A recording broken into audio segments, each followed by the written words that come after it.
On saying please by Alfred George Gardiner. कृपया कहने पर।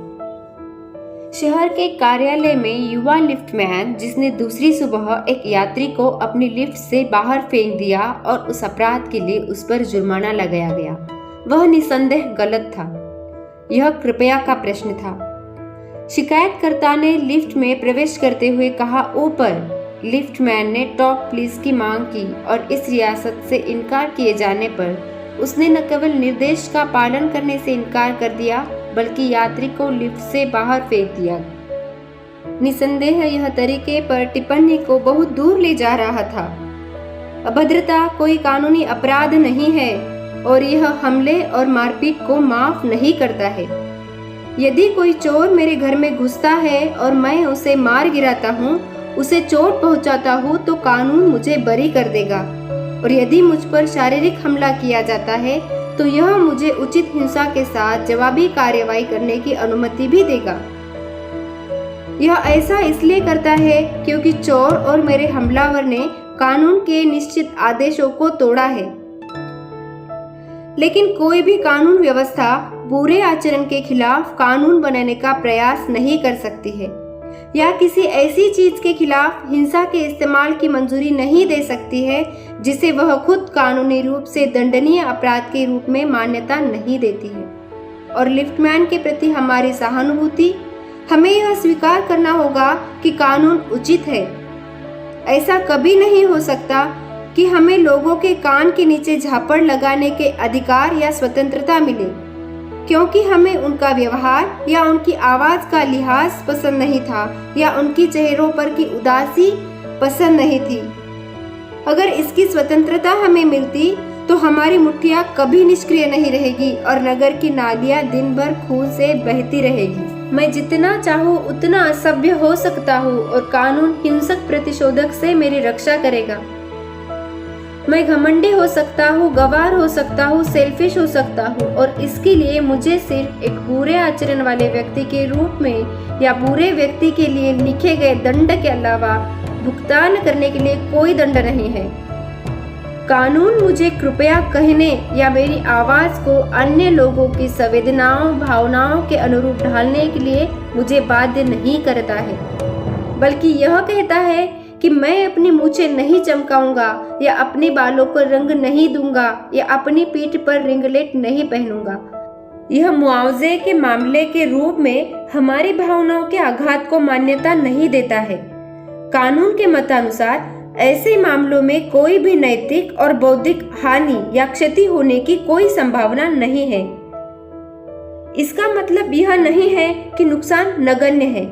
यह संभव है कि लिफ्टमैन को अपनी सामाजिक प्रतिष्ठा पर कलंक लगने की बात से कई अधिक गंभीर चोट लगी होंगी, बजाय इसके या इसके भी ज्यादा जितना कि अगर कोई उसके पिंडली के ऊपर लात मारे तो उसको जख्म होती, जिसके लिए उसे कानून निवारण भी मिल सकता था।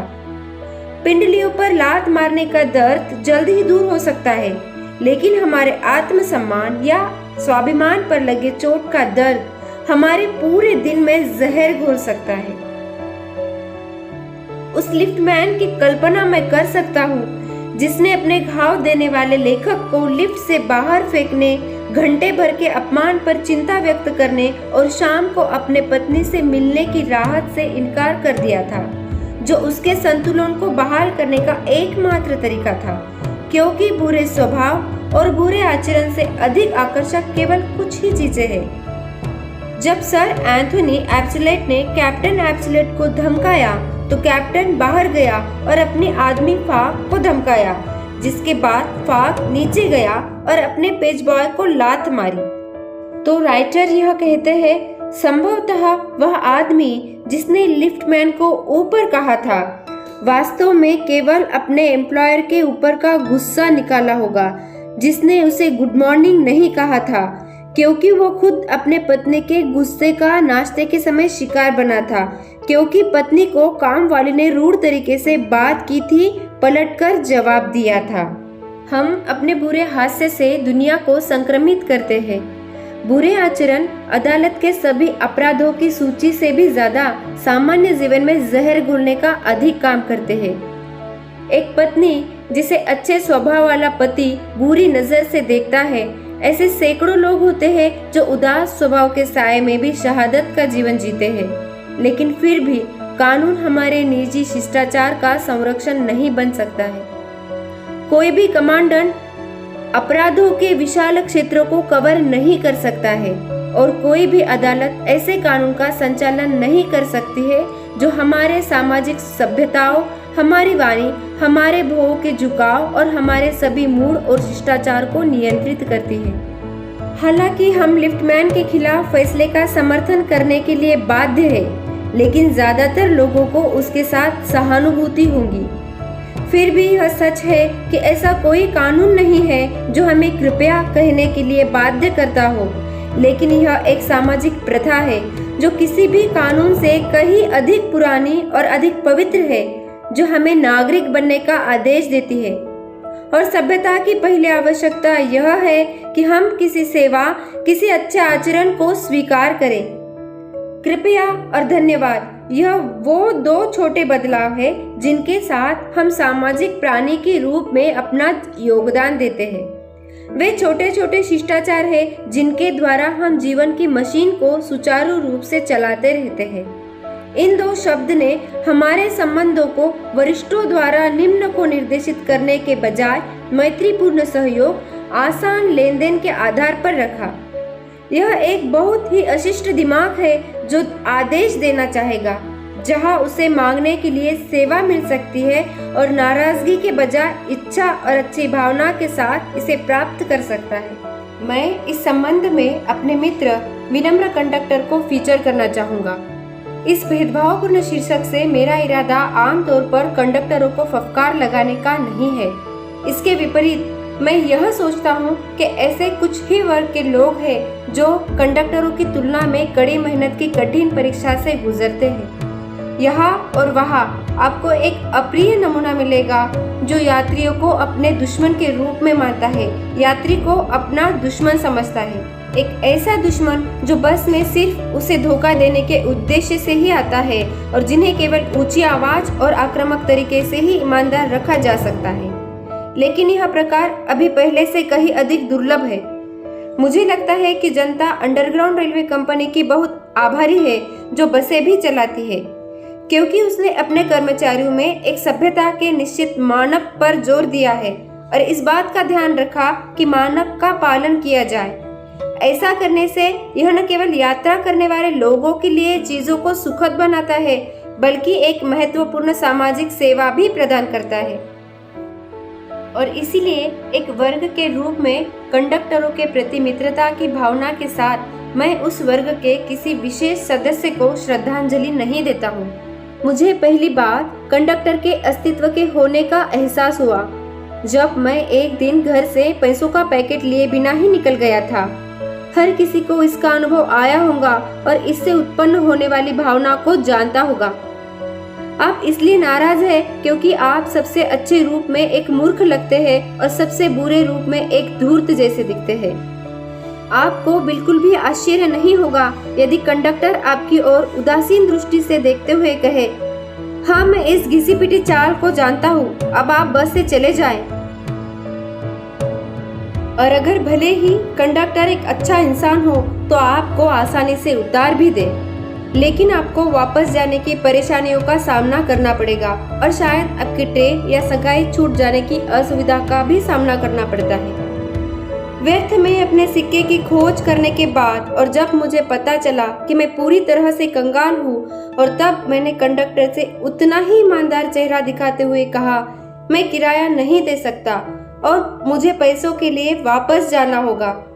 इसके बाद के नेक्स्ट पैसेज में राइटर ने बताया कि किस तरह से कंडक्टर ने मानवता से यात्रा की टिकट दी और विश्वास दिखाया। अंत में राइटर कहते हैं, मेरी उंगलियां अभी भी जेब के कोने में घूम रही थी, लेकिन कुछ नहीं मिला। लेकिन फिर भी पैसे ना होने के तथ्य ने भी उस आनंद की चमक को कम नहीं किया जो इतने अच्छे स्वभाव वाले व्यक्ति के बर्ताव ने मुझे दिया था। कुछ दिनों के बाद जब मैं बस के सीट के ऊपर बैठकर पढ़ रहा था तो मेरे संवेदनशील पैर के अंगूठे को जोर से कुचल दिया गया। मैंने कुछ क्रोध और अधिक पीड़ा के साथ ऊपर देखा तो अपने सामने प्रसन्न चेहरे वाले मित्र को पाया। माफ करें सर, उन्होंने कहा। मुझे मालूम है ये बहुत वजनदार जूते हैं। ये मेरे खुद के पैर को वजनदार महसूस होते हैं और मैं इससे दूसरों को भी तकलीफ दे रहा हूँ।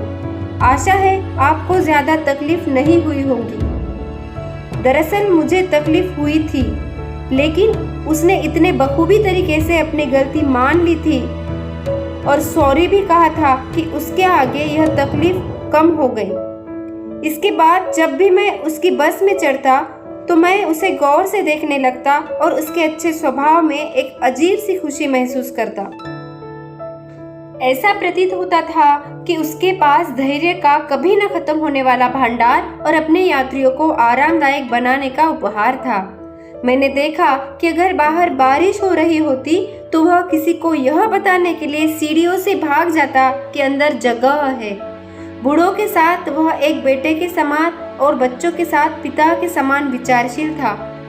जाहिर तौर पर उनके दिल में युवाओं के लिए विशेष रूप से गर्मजोशी भरी जगह थी और वह हमेशा उनके साथ हंसी मजाक करते थे।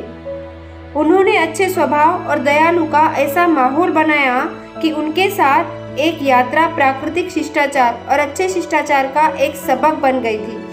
राइटर कहते हैं, जिस बात ने मुझे विशेष रूप से प्रभावित किया वह सहजता थी जिसके साथ उन्होंने अपना काम पूरा कर लिया था। अगर बुरे आचरण हमें प्रभावित कर सकते हैं तो अच्छे आचरण भी हमें प्रभावित कर सकते हैं। यदि हम असभ्य व्यक्ति के साथ रहते हैं, असभ्यता का सामना करते हैं, तो हम में से अधिकांश लोग भी असभ्य हो जाते हैं। यह बात ऐसी है जैसा मौसम के साथ वैसा ही व्यवहार के साथ भी। राइटर कहते हैं, जॉन कीट्स ने कहा, मेरे मन को एक अच्छे दिन से बेहतर कोई भी साफ नहीं कर सकता और एक खुशमिजाज व्यक्ति हम में से सबसे उदास व्यक्ति को भी एक अच्छे दिन का आशीर्वाद दे जाता है। और इसलिए विनम्र कंडक्टर की बस में मौसम हमेशा अच्छा रहता था और उसकी अपनी सभ्यता, उसके मिलनसार संबोधन और अच्छे विनम्र व्यवहार ने उसके यात्रियों को प्रभावित किया। अपने यात्रियों का मन हल्का करते हुए उन्होंने अपना काम भी हल्का कर लिया।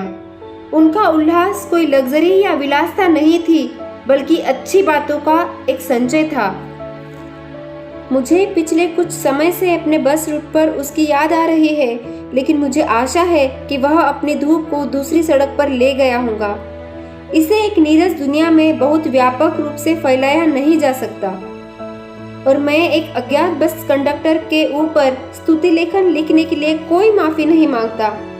यदि William Wordsworth the poor leech gatherer on the lonely moor यानी अकेले दलदल में गरीब जोक संग्रहकर्ता से ज्ञान की शिक्षा ले सकता है, तो मुझे कोई कारण नहीं दिखता है कि मैं माफी मांगूं। कम से कम लोगों को उस व्यक्ति से अच्छे आचरण की शिक्षा क्यों नहीं लेनी चाहिए जो दिखाता है कि कैसे मामूली व्यवसाय को अच्छे स्वभाव से प्रतिष्ठित किया जा सकता है और कैसे दयालु भावना रखनी चाहिए। आगे राइटर कहते हैं कि अगर हमें एक दूसरे के लिए जीवन को दयालु और सहनीय बनाना है तो हमें उन सभ्यताओं को वापस लाना होगा। हम कानून का सहारा लेकर उसे वापस नहीं ला सकते।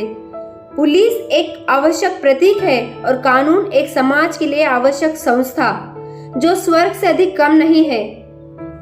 लेकिन कानून हमें भौतिक शस्त्र से बचा सकता है, नैतिक हमले से नहीं बचा सकता। यहाँ पर राइटर कहते हैं, शारीरिक हिंसा द्वारा लिफ्ट से बाहर फेंकने से उसके नैतिक अपमान को पूरा करने का उस लिफ्टमैन का तरीका हमें सभ्यता सिखाने में मदद नहीं करेगा। वह सभ्यताएं वापस लाने में मदद नहीं करेगा।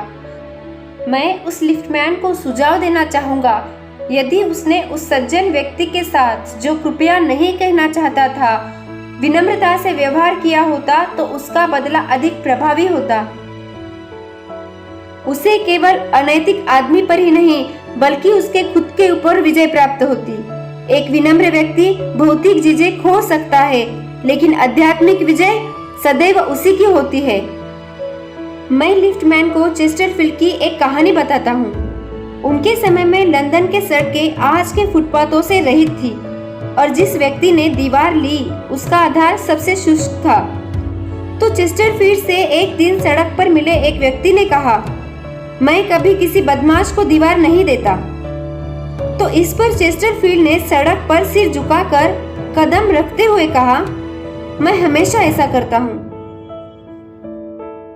मुझे उम्मीद है कि लिफ्टमैन इस बात से सहमत होगा कि उसका बदला उस व्यक्ति को कीचड़ में फेंकने की तुलना में कहीं अधिक मीठा था।